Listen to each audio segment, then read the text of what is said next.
Heather Hopper's Hollywood. Miss Hopper is just going on the air. Will you listen, please? Hello? Heather Hopper's Hollywood. Hello. Miss Hopper is just going on the air. Please listen. Tired of the everyday routine? Hello. Ever dream of a life of romantic adventure? The Adventures of the Saint. Want to get away from it all? Hello. Tonight, phone call from death. Oh, for heaven's sake, I've no time to be dialing. Whitehall 1212, quickly. Whitehall 1212, quickly, please. I still love the radio, although television is fine. A wife, if she's truthful, will make this admission. Against her Sunday neckline, there's too much competition. Hello, what number is this, please? There's nothing like radio for having a wonderful time. Hello, operator, we will call. Hello, I hope I haven't kept you waiting. No, it's all right now.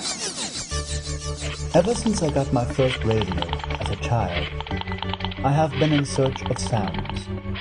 Comforting, mysterious, terrifying, enticing.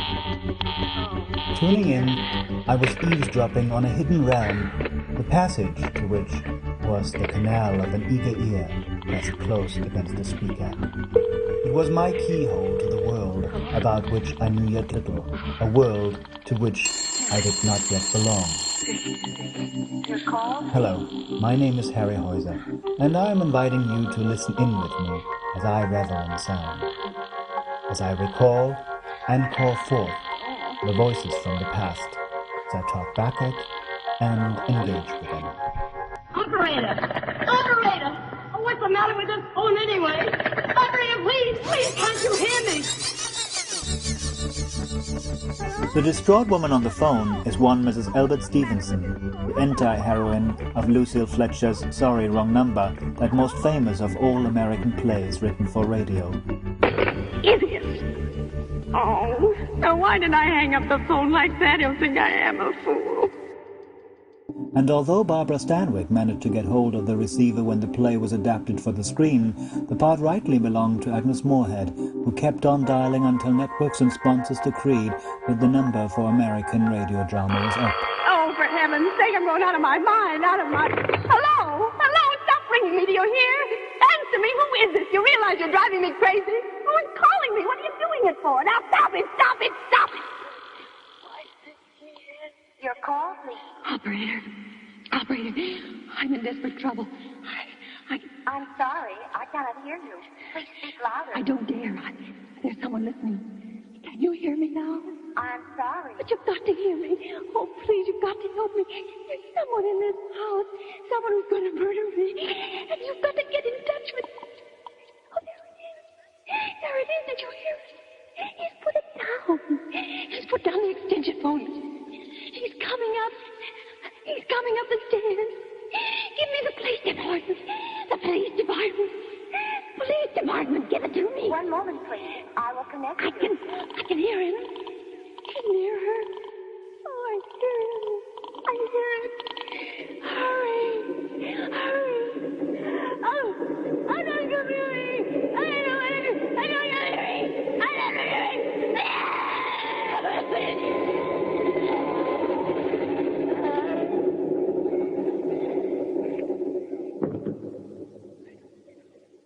Oh, I'm sorry. I must have got the wrong number.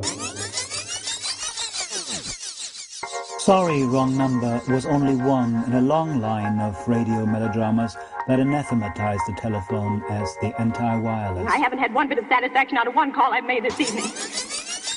I must be going out of my mind. That is my telephone ringing, isn't it? Yes, of course. Aren't you going to answer it? I'm almost afraid to. Whereas radio listening, whose origins lie in failed point-to-point communication, was a communal experience, the telephone, giving everyone a chance to get a word in, was demonstrated to be an instrument of torture in the hands of the self-centered and the sinister. I've never seen such inefficient, miserable service. The thrillers of the air were crawling with callers stuck in telecommunications nightmares. They got their wires crossed or were double-crossed by them, were left hanging in breathless suspense or ended up strangled, leaving their last. Sorry, that line is busy. Busy. Let's tap some of those wires and listen in on the miserable souls whose lives were, quite literally, on the line. Now look. I'm an invalid, and I'm very nervous, and I'm not supposed to be annoyed. On July 3rd, in 1948, just a few weeks before the release of the motion picture adaptation of Sorry, Wrong Number, NBC's Radio City Playhouse began its 2-year run with Long Distance. The play's central character is a young woman who makes one last attempt to save the life of her husband, convicted of murder and to be executed within the next half hour. Operator, I'm calling San Francisco on a very urgent matter, and I've got to get through as quickly as possible. Whom do you wish to call in San Francisco? Operator, you don't understand. I gave all that information to the other operator. She said the circuits were busy. I just wanted to tell you why it was so important that my call be put through at once. Yes, madam. My name is Jax. Mrs. Jax. My husband is Leon Jax. And your phone number, madam? Oh, what difference? It's Regent 49970, but operator, the important... 49970. Yes. Operator, my husband, I don't know whether you read the papers or not, but my husband is being executed tonight for a murder that he didn't commit. Do you understand that? Yes, madam. Well, this man in San Francisco is the only one who can stop the execution. Quite by accident, I've uncovered new evidence. I've got to speak to Judge McLean quickly because the execution is, well, it's in 20 minutes. Less than that now. And he's the only man that can make them stop. Operator, it's a matter of a man's life. Do you understand that? I will see that your call is put through as quickly as possible. Ahead of the others? I'll do the best I can, madam. Well, may I hold the line? I'll call you, madam. Oh, all right. But hurry, operator. Hurry. It is only after the clock has struck the hour of death that she finally manages to get through. Did she meet the deadline? Can we be sure?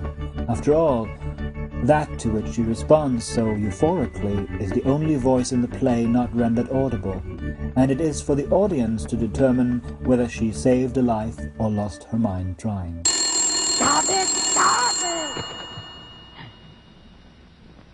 it! Hello.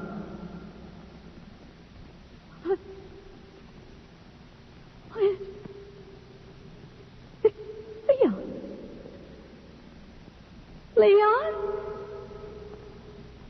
Darling! Oh, Leon! Testing the mental soundness and attesting to the moral weaknesses of the solitary speaker, the phone was a much relied upon expedient for broadcast writers who wanted to point up the demoralizing and dehumanizing aspects of American high-tech society. Oh, how awful, how unspeakably awful. The mysterious traveler's No One on the Line, for instance, first broadcast on September 1st in 1946, raises a husband's suspicions about a certain no one on the phone who appears to be that special someone to his wife. Hello? Hello? Hello? Hello? Strange, there's no one on the line. Same thing that happened last night. Oh, how peculiar. Picture for yourself a woman who has always been very practical and, well, let's say rather cold. Suddenly this woman becomes dreamy and absent-minded. She stands for minutes at the window, looking at nothing. You speak to her. She doesn't hear you. What would you deduce from that? Why, I'd say she was in love. Excellent. Now, suppose this woman is married. Suppose on several occasions when her husband is in the room... You're following me, aren't you? Oh, yes, sir. Suppose on these occasions the phone rings and this married woman answers. And each time she tells the party calling he has a wrong number. What then? Why, I suppose that could happen. But now, Miss Johnson, suppose on several occasions the husband answers and the party at the other end hangs up without speaking. Why, it sounds like someone trying to call the wife without her husband knowing about it. Exactly. I felt sure I couldn't be wrong. Staying on the line was a balancing act that could frazzle nerves of steel and required an iron constitution. Hello, Mrs. Geraldine Reeves. Yes, speaking. Who is this? Many a threat was uttered over the phone, a disconnected getting at ya that convinced those dialing they could get away with murder, as in this episode from Inner Sanctum Mysteries, broadcast on November 29th in 1944. Good heavens! You have 4 hours to live, Mrs. Reeves. 4 hours to live. What? What did you say? Hello? Hello? But how hazardous could it really be to keep in touch while out of reach? Were those distant speakers, those filtered voices of the infiltrators, truly in possession of a deadly long-range missile capable of reaching out and doing someone in? Or was it all just so much sound and fury? I go mad just sitting around here thinking about it. I go mad. That was a scene from the earliest and most complex of these telephone theatricals, Irving Reese's Meridian 71212, first produced by the Columbia Workshop on October 10th in 1937. The play takes its title from the number people used to dial to set their clocks based on New York City's time service. Cut off from the world in a glass cage, Dot, the operator, is not only telling time, but desperately counting down the minutes to her brother's death. 34 1/4. They're going to kill him tonight at 12 o'clock. And I can't do anything. I can't do anything except sit here and call off the time every 15 seconds. The last in Tommy's life. And he didn't do it. He couldn't have. Signal, the time will be 11:41 and... Even as the moment of her brother's scheduled execution approaches, Dot becomes an unwitting instrument in the violent death of another, simply by carrying out her duty. When you hear the signal, the time will be 11:42. 11:42.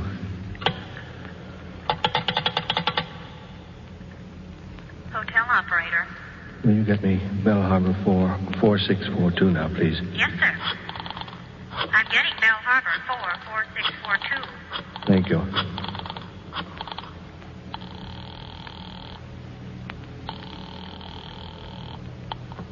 Hello? Hello, Grace. John, where have you been? We've been worried to death.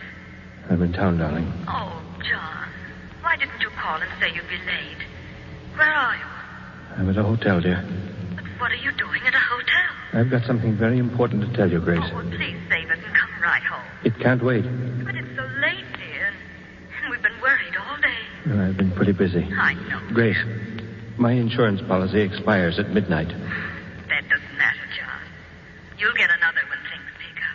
There isn't a chance, dear. I'm all washed up. My darling, I won't have you talk that way. Now, please, come right home. You can still get dinner. I've got a swell roast, and I've kept it warm. You'll feel better after you've eaten. We'll find some way out. We still have each other. Oh, if it were only us, I wouldn't care, dear. It's the kids I'm thinking of. It isn't fair to them. Priscilla got a medal at school today, John.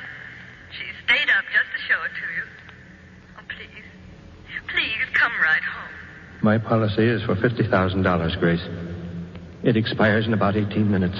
John, what are you thinking of? I won't listen. I won't listen.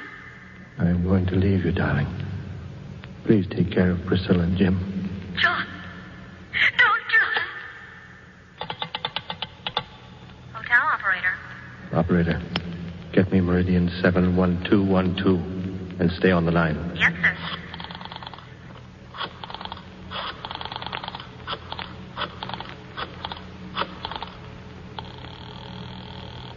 When you hear the signal, the time will be 11:44 and 1/4. Did you hear that, operator? Yes, sir. She said it was 11:44 and 1/4. That's right, operator. Remember that. I beg your pardon, sir? I said remember that. Stay on the line. You hear the signal, the time will be 11:44 and 1/2. When you hear the signal, the time will be 11:44 and 3/4. In the very act of connecting people, the telephone is argued to enable and indeed encourage social disintegration, a loss of intimacy and reciprocity. When you hear the signal, the time will be 11:45.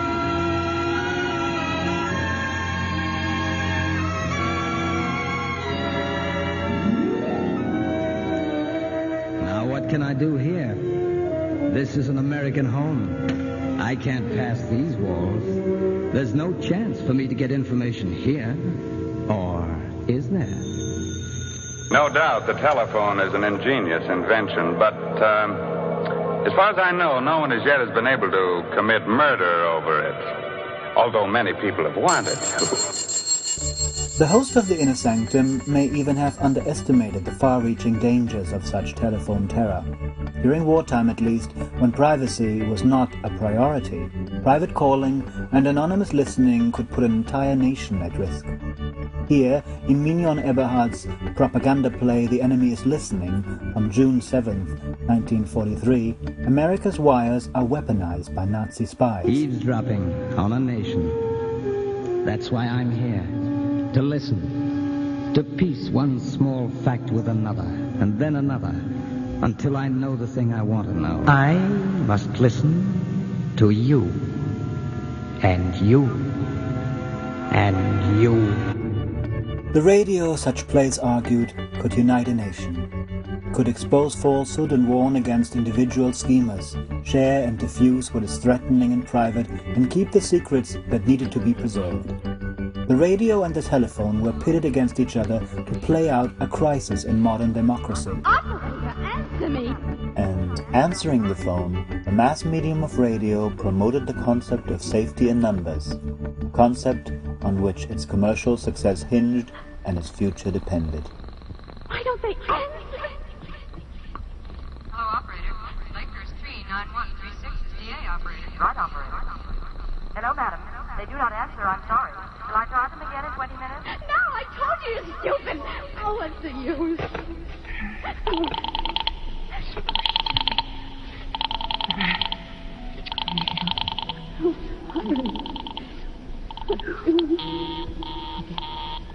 I'm sorry. Murray Hill 70093 is busy. I will call you in 20 Operator. Let me have that phone. No, it's no use. He's run off. Well, we might be able to trace the call. Hello, operator. Operator. He's trying to kill me. Hello, operator. Operator. What's wrong, Doctor? I'm afraid the wires have been cut. It's some trick. Some fiendish trick.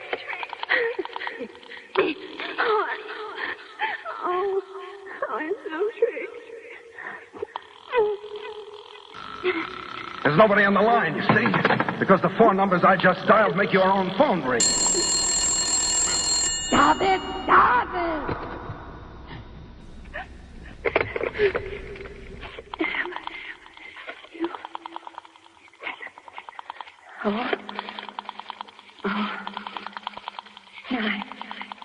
Oh, you're being spiteful, aren't you? You don't care, do you, what happened to me? I could die and you wouldn't care.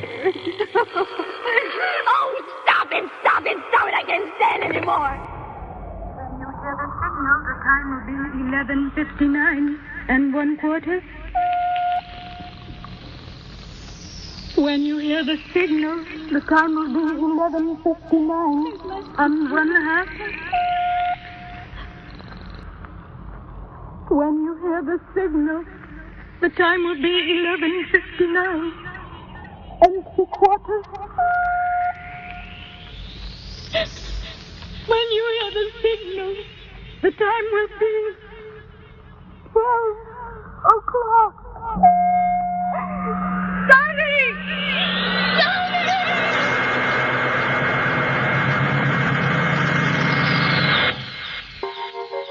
I hope you enjoyed this experiment in podcasting, a sonic continuation of my doctoral study on American radio. If you would like to hear more, share your thoughts, or perhaps suggest a topic for future podcasts, visit my blog or website by following the link above. See you around. I still love the radio, although television is fine. A wife of these truthfuls will make this admission.